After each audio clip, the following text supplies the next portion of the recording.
J'ai pas mal hésité à faire la vidéo, parce que je me suis déjà quand même pas mal assez tapé la honte, on va dire, dans ma vie, et eu beaucoup d'instants de malaise, et cette vidéo va en faire partie. Mais voilà, vous l'avez désiré, vous l'avez voulu, donc voici enfin la vidéo du podcast sur l'école.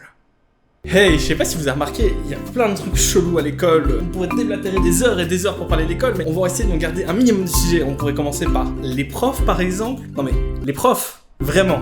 Genre, ces gens, t'as des cas, je vous jure. On pourrait prendre par exemple, je sais pas moi, le fameux prof d'histoire ou de géo qui pue de la gueule, qui vient toujours à 2 cm de ta tronche, genre hey, coucou, salut, ton contrôle, mais barre-toi, fais un effort, mais brosse-toi les dents, enflure, bordel. Non mais c'est... On dirait qu'il veut vous tuer en fait. Il veut vous tuer. Par exemple, le prof d'anglais, vous essayez de sortir une phrase en français du style Madame, je peux aller aux toilettes? English please! Pour finir sur les profs, enfin du moins de ce que je vais vous parler aujourd'hui, il y a surtout le prof de sport. Il y a 2 types de profs de sport. Le premier prof de sport qui ne glande rien du tout. Vraiment, tu le vois avec son petit bide à bière, occupé de vous regarder à courir sur le terrain, ça ne ressemble à rien. Au 3e tour de piste les gamins, 3e tour, je vous regarde, hein. Courez bien, faites-le bien, vraiment, vous assurez. Oh Timmy, cours! Et le deuxième type de prof, c'est le prof ultra bouillant. Genre lui, il court avec toi, il fait tout avec toi, il ne te lâchera pas durant l'année. Vraiment, il ne te lâchera jamais. Allez Timmy, on se chauffe. Allez Timmy, échauffement des bras. Allez, on se donne tout. Timmy, tu bouges autant que je t'ai dit. Allez, on fait des pompes. Allez, on est chaud, tour de piste. Pour parler d'un autre sujet d'école, je vais parler de la cour de récré. C'était réellement une prison, machin. Tu pouvais regarder personne du regard, sinon ça finissait en guerre, réellement. D'un côté, t'avais un peu les gens célèbres, ceux qui te regardaient un peu avec ce regard hautain. Non mais, mon dernier sac Abercrombie... T'as vu quoi, papa m'a fait un tour en Porsche. Ensuite, tu peux retrouver un peu les Kaira, les dangereux de la cour, te faisaient un peu la terreur à tout le monde. Ah, tu veux du toto? Il y a aussi les gens normaux, on peut dire juste les gens qui n'ont pas vraiment de style approprié, ceux qui juste sont là, qui suivent les cours. Et puis il y a bien sûr les bizarres, ces gens que tout le monde traite comme un peu les malandrins de la société, qu'on voit mal, qu'on décrit généralement avec ce style gothique, émo. Pourquoi ces gens ne sont nommés comme bizarres? Ils sont normaux pourtant. Ils ont juste un style vestimentaire un peu particulier. Et pas grave. Enfin du moins, moi je me retrouvais souvent dans la catégorie des gens bizarres. Pas par mon style vestimentaire, mais surtout parce que j'étais un geek. Et à l'époque, vous le savez très bien, les geeks, c'était pas la folie, hein. On n'était pas tous très bien vus.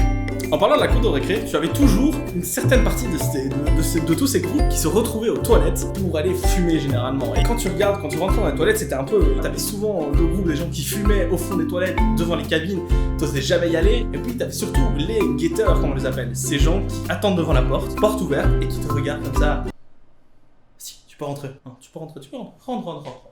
C'était inquiétant d'aller aux toilettes à ce moment-là. T'avais une pression en entrant dans les toilettes. Tu savais pas s'il fallait donner ton argent, donner ton sac à dos ou juste aller pisser en fait. Le plus important dans ces toilettes, c'était leur état. Est-ce que vous avez déjà essayé d'aller aux toilettes à l'école? Fallait aborder des techniques pour juste essayer de poser sa pêche. C'était réellement une compétition pour aller poser sa pêche. Il fallait prendre des appuis, il fallait essayer de se maintenir à la porte parce que une chance sur 2, elle n'avait pas de loquet à cette porte. Donc fallait s'y tenir à cette porte. N'imagine même pas le temps t'as essayé d'y survivre en fait, de ne pas choper une maladie inconnue au bataillon.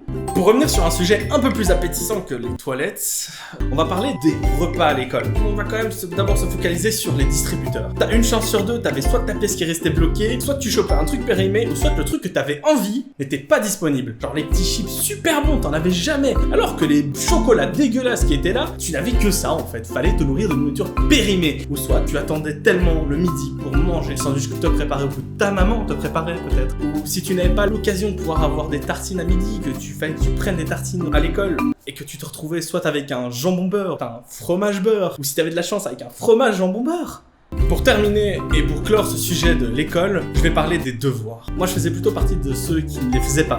On va dire que c'était une non-volonté de les faire ces devoirs. Rentrer le soir, travailler ou rejoindre ses amis. Le choix vite était fait, vous savez. Et il y avait toujours cette discussion avec le prof le matin en classe quand il me demandait mes devoirs et que je me retrouvais à la regarder avec mon devoir en disant je l'ai pas fait. Je trouvais des excuses bidonnes parce qu'il fallait en trouver des excuses bidonnes pour essayer de s'en sortir de cette discussion avec le prof.